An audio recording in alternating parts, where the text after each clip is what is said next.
ఇజ్రాయెల్కి పెద్ద ఎత్తున ఆయుధాలు 6,000 టన్నుల ఆయుధాలు అమెరికా పంపించింది. దాంతో యుద్ధం ఫ్లేరప్ అవుతుంది.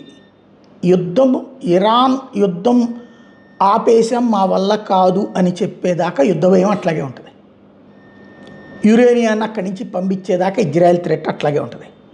ఇజ్రాయెల్ మనం చెప్పాం కదా వాడి సార్వభౌమాధికారం వాడిది, వాడిని వదిలేసి అనే రకం కాదు. ఎందుకంటే ఇజ్రాయెల్ సార్వభౌమాధికారాన్ని నాశనం చేసి ఇజ్రాయెల్ని అంతం చేయాలనేటువంటి శక్తుల్ని ఇజ్రాయెల్ చుట్టూ ఉన్నటువంటి లెబనాన్, యెమెన్, పాలస్తీనా లాంటి దేశాలలో సుదీర్ఘకాలంగా ఇరాన్ తీసుకొచ్చి తన ఉగ్రవాద గ్రూపుల్ని పెడితే వాళ్ళందరినీ సైన్యాలను ప్రకటిస్తుంటే ఇజ్రాయెల్ ఎట్టూరుకుంటుంది?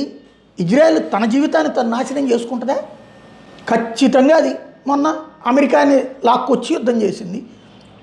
రేపొద్దునైనా ఏ రోజునైనా సరే ఒకటే గుర్తు, ఇజ్రాయెల్ అనేటటువంటిది పాముల్ని పట్టేటటువంటి ముంగిసది. పాములు నాటకాలు ఆడతాయి, బుసలు కొడతాయి, కాటు కూడా వేస్తాయి. కాటు వేసే పాముని ఒడిసి పట్టడం చేతనైనటువంటి ముంగిసది. గద్దలాగా తన్నుకుపోతుంది అది ఏ రోజైనా సరే వీళ్ళ దగ్గర ఉన్న యురేనియం.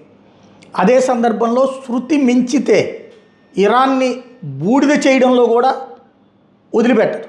అదేమంటే వెంటనే అది రాక్షసత్వం కదా అంటే, మరి ఇజ్రాయెల్ మీద ఇరాన్ చేస్తున్నది ఏంటి రాక్షసత్వం కదా?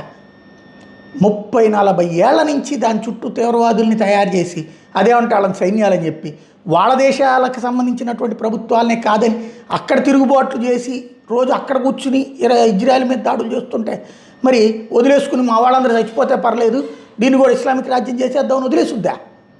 ప్రపంచ యూదులు దశాబ్దాలు కాదు శతాబ్దాల తరబడి పోరాడి నిలబెట్టుకున్నటువంటి దేశం అది.